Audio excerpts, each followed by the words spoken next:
Students, last lecture में मैंने आपको पोलिश नोटेशन के बारे में बताया था और पोलिश नोटेशन में जिसमें आप पोस्टफिक्स को किस तरह से इवेलुएट करेंगे एल्गोरिथम बताई थी और conversion of infix to postfix algorithm मैंने आपको बताई थी। इस वीडियो लेक्चर में मैं आपको इनफिक्स टू पोस्टफिक्स कन्वर्जन एक एग्जाम्पल के थ्रू एल्गोरिथम को ट्रेस करना बता रहा हूँ किस तरह से ये कन्वर्जन होता है। सपोज यहाँ पे एक क्यू इनफिक्स एक्सप्रेशन दिया हुआ है लाइक दिस, इसमें कि a plus B into C minus D division E exponent f asterisk g asterisk h this. तो एज पर द एल्गोरिथम हमने क्या किया कि एक लेफ्ट पैरेंथेसिस स्टैक में डाला और इसके एक्सप्रेशन जो इनफिक्स है जिसको हमने q नाम दिया, इसके राइट में राइट पैरेंथेसिस लगा दिया। अब यहाँ से सिंबल स्कैन होंगे। सबसे पहले आया ये लेफ्ट पैरेंथेसिस, ये यहाँ ऑलरेडी पढ़ा था, ये वाला इसमें ऐड हो गया। फिर आया फिर आया A, this will come first, A operand है, इसको यहाँ लगा दिया। फिर आया प्लस स्टैक में आपका चला गया। जितने भी ऑपरेंड है वो सब पी में पोस्टफिक्स में लगेंगे और जितने ऑपरेटर या ब्रैकेट्स हैं वो सब स्टैक में चले जाएंगे। प्लस के बाद आया लेफ्ट पैरेंथेसिस, ठीक है, इसकी पोजीशन अभी भी ए ही रहेगी। फिर आया बी जैसे ही आया इसकी पोजीशन आपकी ये रहेगी, ये हो जाएगा ए कॉमा बी। फिर आया मल्टीप्लिकेशन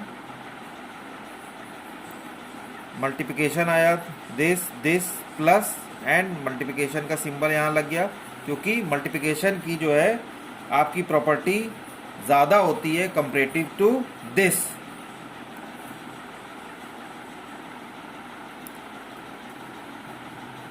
ठीक है, एक ये ब्रैकेट आपका छूट गया है यहाँ पे, जो कि यहाँ जो है ये वाला ब्रैकेट छूट गया है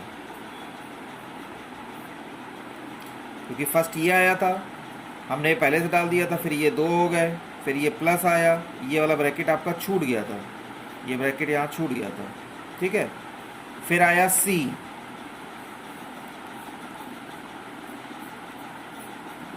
जो है सीधे पोस्टफिक्स में चला जाएगा क्योंकि ऑपरेंड है। फिर आया माइनस। अब देखिए, जैसे मैंने आपको पहले बताया था, अब एस्टिक यहाँ पहले से पड़ा हुआ है तो एस्टिक के बाद माइनस नहीं आएगा क्योंकि एस्टिक की यानी मल्टीप्लिकेशन की प्रेसिडेंस ज़्यादा होती है माइनस से। तो ये आपका पहले ही पॉप हो जाएगा, यानी यहाँ से हट जाएगा और ये यहाँ इसमें जुड़ जाएगा और माइनस यहाँ पे आ जाएगा। फिर आया लेफ्ट पैरेंथेसिस,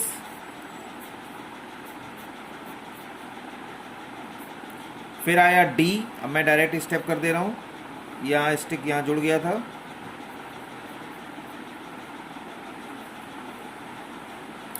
फिर आया डिवीज़न यहाँ आपका आ गया। अब मैं डायरेक्ट स्टेप कर दे रहा हूँ। फिर आया आपका ई आपने यहाँ लिख दिया। फिर आया एक्सपोनेंट, डिवीज़न के बाद एक्सपोनेंट आ सकता है, ठीक। फिर आया एफ, मैंने भी एफ लिख दिया। फिर आया राइट पैरेंथेसिस, जैसे ही आपने राइट को इनक्लोज कर दिया ये पेयर आपका कंप्लीट हो गया। तो इसके सारे operator this and this according to the LIFO, यानी ये आखिरी में आया तो ये पहले निकलेगा, ये बाद में हो जाएगा और स्टैक की पोजीशन इस तरह से अब आपकी हो जाएगी। फिर आया आपका ये एस्ट्रिक, ये सब हो गए। एस्ट्रिक अब आ सकता है क्योंकि एस्ट्रिक की प्रायोरिटी या प्रेसिडेंस ज़्यादा होता है इसके। फिर आया था जी हमने यहाँ लिख दिया। फिर आता है राइट पैरेंथेसिस जैसे इनक्लोज हुआ सारे ऑपरेटर एस्ट्रिक और माइनस ये सारे इधर पहुँच गए। स्टैक की पोजीशन अब यहाँ पे ऐसी है। उसके बाद ये वाला स्टिक आया, प्लस के बाद लग गया। फिर आया एच लिख दिया हमने।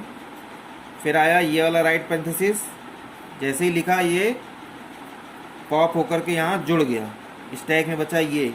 और फिर आपका ये एनकाउंटर्ड लास्ट वाला हुआ, ये this pair disappear and this will be the final result. Best of luck all students.